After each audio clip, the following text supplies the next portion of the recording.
प्रदोष व्रत कथा। प्रदोष व्रत की कथा समुद्र मंथन से जुड़ी हुई है। जैसे कि हम सभी जानते हैं, इसी समुद्र मंथन के कारण भगवान शिव को हलाहल विष पीना पड़ा था। प्रदोष व्रत कथा समुद्र मंथन या समुद्र मंथन और भगवान शिव द्वारा हलाहल विष पीने से जुड़ी हुई है। अमृत या जीवन का अमृत पाने के लिए देवताओं और असुरों ने भगवान विष्णु की सलाह पर समुद्र मंथन शुरू किया। समुद्र मंथन से भयानक हलाहल विष उत्पन्न हुआ, जो ब्रह्मांड को निगलने की क्षमता रखता था। भगवान शिव देवताओं और राक्षसों के बचाव में आए और उन्होंने हलाहल विष पी लिया। पौराणिक कथाओं के अनुसार देवता और असुर दोनों ही अमृत की खोज में भगवान विष्णु के पास पहुँचे। भगवान विष्णु के सलाह पर समुद्र मंथन किया गया।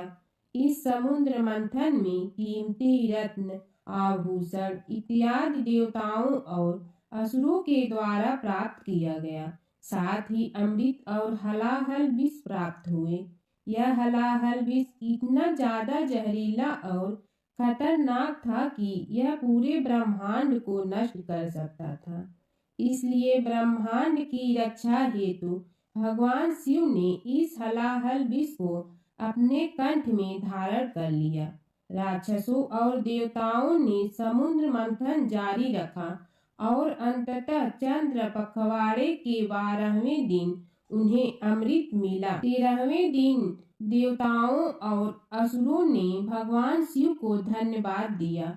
माना जाता है कि भक्ति से प्रसन्न होकर भगवान शिव ने नंदी बैल के सिंहों के बीच नृत्य किया था। जिस समय शिव अत्यंत प्रसन्न थे, वह प्रदोष काल या गोधूली समय था।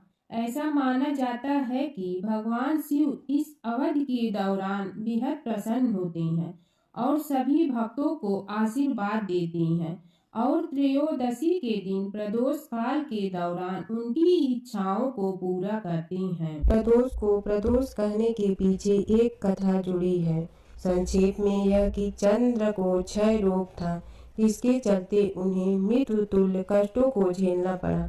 भगवान शिव ने उस दोष का निवारण कर उन्हें त्रयोदशी के दिन पुनः जीवन प्रदान किया था। अतः इसीलिए इस दिन को प्रदोष कहा जाने लगा। हालांकि प्रत्येक प्रदोष की व्रत कथा अलग अलग है। स्कंद पुराण में प्रदोष व्रत के महात्म्य का वर्णन मिलता है। इस व्रत को करने से सभी तरह की मनोकामना पूर्ण होती है। इसमें एक विधवा ब्राह्मणी और शांडिल्य ऋषि की कथा के माध्यम से इस व्रत की महिमा का वर्णन मिलेगा। पद्म पुराण की एक कथा के अनुसार चंद्रदेव जब अपनी 27 पत्नियों में से सिर्फ एक रोहिणी से ही सबसे ज्यादा प्यार करते थे और बाकी 26 को उपेक्षित रखते थे, जिसके चलते उन्हें श्राप दे दिया था, जिसके चलते उन्हें कुष्ठ रोग हो गया था। ऐसे में अन्य देवताओं की सलाह पर उन्होंने शिव जी की आराधना की और जहाँ आराधना की वहीं एक शिवलिंग स्थापित किया। शिव जी ने प्रसन्न होकर उन्हें न केवल दर्शन दिए बल्कि उनका कुष्ठ रोग भी ठीक कर दिया। चंद्रदेव का एक नाम सोम भी है। उन्होंने भगवान शिव को ही अपना नाथ स्वामी मानकर वहां तपस्या करने लगा। इस स्थान का नाम सोमनाथ हो गया। प्राचीन काल में एक नगर में एक विधवा ब्राह्मणी रहा करती थी। पति की मृत्यु के बाद उसके पास लालन पालन करने का कोई साधन नहीं था, इसलिए वह भिक्षा मांगकर अपना जीवन व्यतीत कर रही थी। रोजाना की तरह एक दिन जब वह भिक्षा मांगकर वापस अपने घर की ओर लौट रही थी, तो उसे रास्ते में 2 बालक दिखे, जो कि अकेले थे और अपना रास्ता भटक गए थे। ब्रह्माणी दोनों बालकों को अपने साथ घर ले आई और पालन पोषण करने लगी। जब वे दोनों बालक बड़े हो गए तो ब्रह्माणी उन्हें लेकर ऋषि शांडिल्य के आश्रम गई। वहां जाकर ब्रह्माणी ने ऋषि शांडिल्य से अनुरोध किया कि वह अपने तपोबल से बालकों के बारे में पता लगाए और ऋषि ने ब्रह्माणी का स्वच्छ मन देकर उसकी बात मान ली। ऋषि ने अपने तपोबल से पता लगाया और बताया कि यह कोई साधारण बालक नहीं है, बल्कि ये दोनों बालक विदर्भ राज के राजकुमार हैं। गंधर्व नरेश के आक्रमण से इनके पिता का राजपाट छीन गया है। यह सुनकर ब्रह्माणी ने ऋषि से कहा कि कोई ऐसा उपाय बताएं जिससे बालकों को अपना राजपाट व घर परिवार वापस मिल जाए। ऋषि शांडिल ने ब्रह्माणी और राजकुमारों को प्रदोष व्रत की महिमा बताई और यह व्रत रखने की सलाह दी। ब्रह्माणी और दोनों राजकुमारों ने विधि विधान से प्रदोष व्रत करने लगे। एक दिन बड़े राजकुमार की मुलाकात अंशुमति से हुई और दोनों एक दूसरे से प्रेम करने लगे। इसके बाद ब्रह्माणी ने अंशुमति के पिता से विवाह की बात की तो वह मान गए और दोनों का विवाह हो गया। अंशुमति भी एक राजा की पुत्री थी और उसके पिता के सहयोग से दोनों राजकुमार ने गंधर्व पर हमला किया और उनकी जीत हुई, जिसके बाद दोनों राजकुमारों को अपना सिंहासन वापस मिल गया और गरीब ब्राह्मण को भी एक खास स्थान दिया गया, जिससे उनके सारे दुख खत्म हो गए। राजपाट वापस मिलने का कारण प्रदोष व्रत था, जिसे उन्हें संपत्ति मिली और जीवन में खुशहाली आई। मासिक शिवरात्रि व्रत कथा। एक बार पार्वती ने भगवान शिव शंकर से पूछा, ऐसा कौन सा श्रेष्ठ तथा सरल व्रत पूजन है जिसे मृत्यु लोक के प्राणी आपकी कृपा सहज ही प्राप्त कर लेते हैं। उत्तर में शिव जी ने पार्वती को शिवरात्रि के व्रत का विधान बताकर यह कथा सुनाई। एक गांव में एक शिकारी रहता था। पशुओं की हत्या करके वह अपने कुटुंब को पालता था। वह एक साहूकार का ऋणी था, लेकिन उसका ऋण समय पर न चुका सका। क्रोधवश साहूकार ने शिकारी को शिव मठ में बंदी बना लिया। संयोग से उस दिन शिवरात्रि थी। शिकारी ध्यान मग्न होकर शिव संबंधी धार्मिक बातें सुनता रहा। चतुर्दशी को उसने शिवरात्रि की कथा भी सुनी। संध्या होते ही साहूकार ने उसे अपने पास बुलाया और ऋण चुकाने के विषय में बात की। शिकारी अगले दिन सारा ऋण लौटा देने का वचन देकर बंधन से छूट गया। अपनी दिनचर्या की भांति वह जंगल में शिकार के लिए निकला, लेकिन दिन भर बंदी गृह में रहने के कारण भूख प्यास से व्याकुल था। शिकार करने के लिए वह एक तालाब के किनारे बेल वृक्ष पर पड़ाव बनाने लगा। बेल वृक्ष के नीचे शिवलिंग था, जो बेल पत्रों से ढका हुआ था। शिकारी को उसका पता न चला। पड़ाव बनाते समय उसने जो टहनियां तोड़ी वे संयोग से शिवलिंग पर गिरी। इस प्रकार दिन भर भूखे प्यासे शिकारी का व्रत भी हो गया और शिवलिंग पर बेल पत्र भी चढ़ गए। एक पहर रात्रि बीत जाने पर एक गर्भिणी मृग तालाब पर पानी पीने पहुंची। शिकारी ने धनुष पर तीर चढ़ाकर ज्यों ही प्रत्यंचा खींची, मृगी बोली, मैं गर्भिणी हूँ, शीघ्र ही प्रसव करूंगी। तुम एक साथ दो जीवों की हत्या करोगे, जो ठीक नहीं है। मैं अपने बच्चे को जन्म देकर शीघ्र ही तुम्हारे सामने प्रस्तुत हो जाऊंगी, तब तुम मुझे मान लेना। शिकारी ने प्रत्यंचा ढीली कर दी और मृगी झाड़ियों में लुप्त हो गई। कुछ ही देर बाद एक और मृगी उधर से निकली। शिकारी की प्रसन्नता का ठिकाना न रहा। समीप आने पर उसने धनुष पर बाण चढ़ाया। तब उसे देख मृगी ने विनम्रता पूर्वक निवेदन किया, हे पार्थी, मैं थोड़ी देर पहले ही ऋतु से निवृत्त हुई हूँ, कामातुर विरहिणी हूँ, अपने प्रिय की खोज में भटक रही हूँ। मैं अपने पति से मिलकर शीघ्र ही तुम्हारे पास आ जाऊंगी। शिकारी ने उसे भी जाने दिया। 2 बार शिकार को खोकर उसका माथा ठनका। वह चिंता में पड़ गया। रात्रि का आखिरी पहर बीत रहा था। तभी एक अन्य मृगी अपने बच्चों के साथ उधर से निकली। शिकारी के लिए यह स्वर्णिम अवसर था। उसने धनुष पर तीर चढ़ाने में देर न लगाई।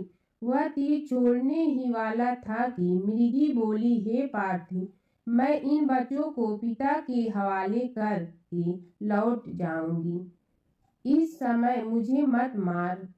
शिकारी हंसा और बोला, सामने आए शिकार को छोड़ दूं मैं ऐसा मूर्ख नहीं। इससे पहले मैं 2 बार अपना शिकार खो चुका हूँ। मेरे बच्चे भूख प्यास से तड़प रहे होंगे। उत्तर में मृगी ने फिर कहा, जैसे तुम्हें अपने बच्चों की ममता सता रही है, ठीक वैसे ही मुझे भी। इसलिए सिर्फ बच्चों के नाम पर मैं थोड़ी देर के लिए जीवन दान मांग रही हूँ। हे पार्थी, मेरा विश्वास कर। मैं इन्हें इनके पिता के पास छोड़कर तुरंत लौटने की प्रतिज्ञा करती हूँ। मृगी का दिन स्वर सुनकर शिकारी को उस पर दया आ गई। उसने उस मृगी को भी जाने दिया। शिकार के अभाव में बेल वृक्ष पर बैठा शिकारी बेलपत्र तोड़ तोड़ कर नीचे फेंकता जा रहा था। एक हष्ट पुष्ट मृग उसी रास्ते पर आया। शिकारी ने सोच लिया कि इसका शिकार वह अवश्य करेगा। शिकारी की तनी प्रत्यंचा देखकर मृग विनीत स्वर में बोला, हे पार्थी भाई, यदि तुमने मुझसे पूर्व आने वाली 3 मृगियों तथा छोटे छोटे बच्चों को मार डाला है तो मुझे भी मारने में विलंब न करो, ताकि उनके वियोग में मुझे एक क्षण भी दुख न सहना पड़े। मैं उन मृगियों का पति हूँ। यह तुमने उन्हें जीवन दान दिया है तो मुझे भी कुछ क्षण जीवन दान देने की कृपा करो। मैं उनसे मिलकर तुम्हारे सामने उपस्थित हो जाऊंगा। मृग की बात सुनते ही शिकारी के सामने पूरी रात का घटना चक्र घूम गया। उसने सारी कथा मृग को सुना दी। तब मृग ने कहा, मेरी तीनों पत्नियों जिस प्रकार प्रतिज्ञाबद्ध होकर गई हैं, मेरी मृत्यु से अपने धर्म का पालन नहीं कर पाएंगी। अतः जैसे तुमने उन्हें विश्वास पात्र मानकर छोड़ा है, वैसे ही मुझे भी जाने दो। मैं उन सब के साथ तुम्हारे सामने शीघ्र ही उपस्थित होता हूँ। उपवास, रात जागरण तथा शिवलिंग पर बेलपत्र चढ़ाने से शिकारी का हिंसक हृदय निर्मल हो गया था। उसमें भगवत शक्ति का वास हो गया था। धनुष तथा बाण उसके हाथ से सहज ही छूट गए। भगवान शिव की अनुकंपा से उसका हिंसक हृदय कारुणिक भाव से भर गया। वह अपने अतीत के कर्मों को याद करके पश्चाताप की ज्वाला में जलने लगा। थोड़ी ही देर बाद मृग सपरिवार शिकारी के समक्ष उपस्थित हो गया, ताकि वह उसका शिकार कर सके। किंतु जंगली पशुओं की ऐसी सत्यता, सात्विकता एवं सामूहिक प्रेम भावना देखकर शिकारी को बड़ी ग्लानि हुई। उसके नेत्रों आंसू झलकने लगा। उस मृग परिवार को न मारकर शिकारी ने अपने कठोर हृदय को जीव हिंसक से हटा सदा के लिए कोमल एवं दयालु बना लिया। देवलोक से समस्त देव समाज भी इस घटना को देख रहा था। घटना की होते ही देवी देवताओं ने पुष्प वर्षा की।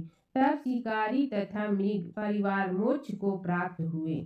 सोमवार व्रत कथा। एक साहूकार बहुत अमीर था। उसके पास धन की कोई कमी नहीं थी। साहूकार के पास सभी सुख और ऐश्वर्य के साधन थे, किंतु उसको एक ही दुख था कि उसके कोई औलाद नहीं थी। दिन रात वह इसी चिंता में लगा रहता और वह पुत्र पाने के लिए हर सोमवार को भगवान चंद्रदेव व शिव जी की पूजा करता। वह व्रत रखता था। साहूकार की भोलेनाथ के प्रति ऐसी भक्ति देखकर एक बार माँ पार्वती जी ने शिव जी से कहा, हे नाथ, ये साहूकार आपका अनन्य भक्त है और सदैव ही आपका व्रत और पूजा भक्ति भाव से किया करता है। आप कृपा करके इसकी मनोकामना को पूरी कर दें। पार्वती जी के ऐसा वचन सुनकर भोलेनाथ ने माँ गौरी से कहा, हे पार्वती, यह संसार एक कर्म क्षेत्र है। यहाँ जो भी जैसा कार्य करता है उसे वैसा ही फल मिलता है। अर्थात जैसा कार्य मनुष्य करता है वैसा ही परिणाम भोगता है। किंतु माता पार्वती आग्रह पूर्वक बोली, हे महादेव, यह आपका अनन्य भक्त है। यदि इसको कोई भी दुख है तो आपको उसे अवश्य दूर करना चाहिए। यदि आप अपने भक्तों की मनोकामनाएं पूरी नहीं करेंगे तो क्यों मनुष्य आपकी भक्ति सेवा व पूजन करेगा। पार्वती जी के इस आग्रह को सुनकर शिव जी ने कहा, हे शिवे, इस साहूकार के कोई पुत्र नहीं है, इसी कारण यह दिन रात चिंतित व दुखी रहता है। इसके भाग्य में संतान न होने पर भी मैं इसे पुत्र प्राप्ति के लिए वरदान देता हूँ, किंतु इसका पुत्र केवल 12 वर्ष तक ही जीवित रह सकता है, इसके बाद वह मर जाएगा। इससे अधिक मैं इस साहूकार के लिए कुछ नहीं कर सकता। यह सब बातें साहूकार सुन रहा था। उसे यह सारी बातें सुनकर न कोई खुशी हुई और न ही कोई दुख। वह पूर्व व्रत शिव की पूजा व व्रत करता रहा। कुछ समय पश्चात साहूकार की पत्नी गर्भवती हो गई और 10वें महीने में उसने एक बहुत ही सुंदर पुत्र को जन्म दिया। साहूकार के घर में बहुत खुशियां मनाई गई, किंतु साहूकार ने अपने पुत्र की 12 वर्ष की उम्र जानकर कोई खुशी प्रकट नहीं की और इस संबंध में किसी को कोई भेद भी नहीं बताया। वह बालक धीरे धीरे बड़ा होने लगा। जब वह बालक 11 साल का हो गया तो बालक की माता ने साहूकार से उसके विवाह के लिए कहा, किंतु साहूकार ने कहा कि मैं इसे काशी जी पढ़ने भेजूंगा। साहूकार ने अपने साले को बुलाकर कहा कि तुम इस बालक को काशी पढ़ाने ले जाओ और इसे विधिवत शिक्षा ग्रहण कराओ। साहूकार ने उसको बहुत सा धन देकर कहा कि रास्ते में जहाँ कहीं भी ठहरो वहाँ यज्ञ और ब्राह्मणों को भोजन कराते जाना। इस प्रकार वह दोनों मामा भांजे रास्ते में यज्ञ करते, दान देते और ब्राह्मणों को पूजन कराते जा रहे थे। रास्ते में एक शहर पड़ा। उस शहर में राजा की कन्या का विवाह था। एक अन्य राजा का लड़का बारात लेकर आया था, लेकिन वह एक आंख से काना था। लड़के के पिता को इस बात की चिंता थी कि वर को देखकर कन्या के माता पिता विवाह में किसी प्रकार की अड़चन न डालें। इसी कारण जब उन्होंने साहूकार के अति सुंदर बेटे को देखा तो उसके मन में विचार आया कि क्यों न इस लड़के से विवाह का कार्य पूर्ण करा लिया जाए। यह विचार कर उसने लड़के और उसके मामा से कहा कि यदि आप फेरे व कन्यादान का कार्य पूर्ण करा देंगे तो आपकी बड़ी कृपा होगी और हम आपको बहुत सारा धन देंगे। साहूकार के लड़के और उसके मामा ने इस बात को स्वीकार कर लिया था। विवाह का काम भली प्रकार से पूरा हो गया। जब वह लड़का जाने लगा तो उसने चुपके से राजकुमारी की चुनरी पर लिख दिया कि तेरा विवाह मेरे साथ हुआ है, लेकिन जिसके साथ तुम्हें भेजा जाएगा वह एक आंख से काना है। मैं काशी जी को जा रहा हूँ। राजकुमारी ने जब इस प्रकार लिखा पाया तो उसने काने राजकुमार के साथ जाने से इनकार कर दिया और कहा कि यह मेरा पति नहीं है। मेरा विवाह जिसके साथ हुआ है वह काशी जी गया है। राजकुमारी के पिता ने यह सब जब सुना तो उसने अपनी कन्या को विदा करने से इनकार कर दिया। बारात वापिस चली गई। उधर साहूकार का लड़का और उसका मामा काशी जा पहुँचे, जहाँ लड़के ने पढ़ना शुरू किया तथा अपना अतिरिक्त समय मामा भांजा यज्ञ दान आदि में व्यतीत करने लगे। इस प्रकार कई महीने बीत गए। जब लड़का 12 साल का हुआ तो उस दिन लड़के के मामा ने यज्ञ का आयोजन कर रखा था। अचानक ही लड़के की तबीयत खराब हो गई। लड़के के मामा ने कहा कि अंदर जाकर सो जाओ। लड़का अंदर जाकर सो गया। थोड़ी देर पश्चात लड़का मर गया। जब लड़के के मामा ने देखा कि वह मर गया है तो वह बहुत दुखी हुआ। उसने सोचा कि मैं पहले यज्ञ पूरा कर लूं तब कुछ सोचूंगा। लड़के के मामा ने यज्ञ पूरा किया और फिर रोना प्रारंभ कर दिया। वह बहुत जोर जोर से रो रहा था। संयोगवश शिव जी और पार्वती उधर से जा रहे थे। पार्वती जी ने भगवान भोलेनाथ से कहा, हे नाथ, कोई दुखी व्यक्ति रो रहा है, उसके कष्टों को दूर कर दो। जब शिव जी और पार्वती जी वहां पहुंचे तो उन्होंने देखा कि वहां पर एक लड़का मरा हुआ पड़ा है। तब पार्वती ने देखते ही लड़के को पहचान लिया। पार्वती जी ने लड़के के मरने का कारण पूछा तो भोलेनाथ ने बताया, हे गौरी, इस लड़के की आयु इतनी ही थी, ये अपनी आयु पूरी कर चुका है। तब पार्वती जी ने विनम्रता पूर्वक कहा, महाराज, कृपा करके आप इस लड़के को जीवित कर दीजिए, नहीं तो इसके माता पिता इसके वियोग में तड़प तड़प कर अपनी जान दे देंगे। माता पार्वती की बात सुनकर शिव जी ने लड़के को पुनः जीवित कर दिया। शिव जी की कृपा से लड़का जीवित हो गया। शिव शंकर व पार्वती जी शिव धाम चले गए। शिक्षा पूरी होने पर लड़का और उसका मामा पहले की तरह यज्ञ करते, ब्राह्मणों को भोजन तथा दक्षिणा देते हुए अपने घर की ओर चल दिए। रास्ते में दोनों उसी शहर में आए जहाँ पर उस लड़के की शादी हुई थी। वहाँ पहुंचकर दोनों ने यज्ञ करना शुरू कर दिया। जब वे दोनों यज्ञ कर रहे थे तो उसके लड़के के ससुर यानी वहाँ के राजा ने, जो उधर से घोड़े पर बैठकर अपने सेवकों के साथ जा रहा था, उसने लड़के को पहचान लिया। राजा ने महल में ले जाकर दोनों की खूब सेवा की। कुछ समय राजा के महल में रहने के बाद लड़के ने राजा से जाने की आज्ञा ली। राजा ने अपनी लड़की को लड़के के साथ विदा किया और साथ में बहुत सा धन एवं दास दासियों को भी भेजा। जब वे अपने शहर में आए तो लड़के के मामा ने कहा, पहले मैं तुम्हारे माता पिता को तुम्हारे आने की खबर सुना आता हूँ, तब तक तुम पत्नी सहित यहाँ आराम करो। ऐसा कहकर लड़के का मामा साहूकार को अपने पुत्र के आने की खबर देने चला गया। घर आकर उसने देखा कि उसके बहन और बहनोई छत पर बैठे हुए हैं और उन्होंने यह प्रण कर रखा है कि यदि उनका बेटा जीवित लौट आया तो वह छत से नीचे उतर आएंगे, नहीं तो छत से कूदकर अपने प्राण त्याग देंगे। लड़के के मामा ने जब यह समाचार उन्हें सुनाया कि उनका लड़का जीवित लौट आया है तो उन्हें विश्वास नहीं हुआ। तब लड़के के मामा ने शपथ खाकर कहा कि आपका पुत्र अपनी स्त्री और बहुत से धन और दास दासियों सहित घर आ गया है। तब साहूकार और उसकी पत्नी छत से नीचे उतर आए तथा प्रसन्नता के साथ अपने बेटे और बहू का स्वागत किया।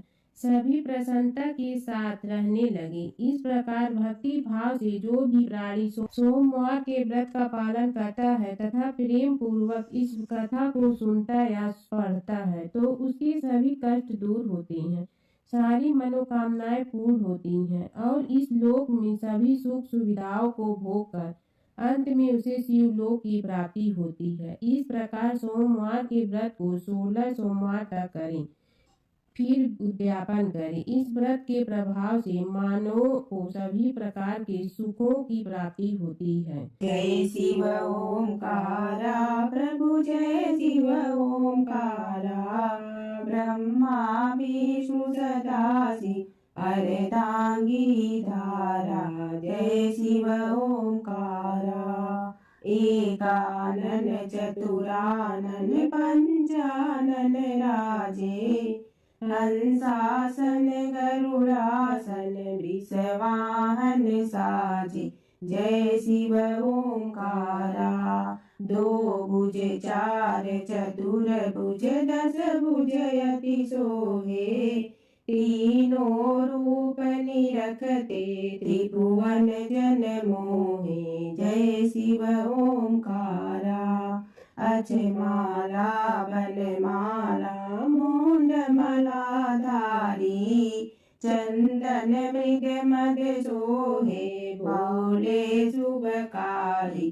जय शिव ओंकारा, श्वेतांबर पीतांबर बागंबर अंगे ब्रह्मादिक सनकादिक प्रेतादिक संगे जय शिव ओंकारा करके मध्य कमंडलु और त्रिशूलधारी सुखकारी दुखहारी जग पालनकारी जय शिव ओंकारा ब्रह्मा विष्णु सदा शिव जानत अविवेका रणवाचर में शोभित ए तीनों एका जय शिव ओंकारा त्रिगुण स्वामी जी की आरती जो कोई नर गावे कहत शिवानंद स्वामी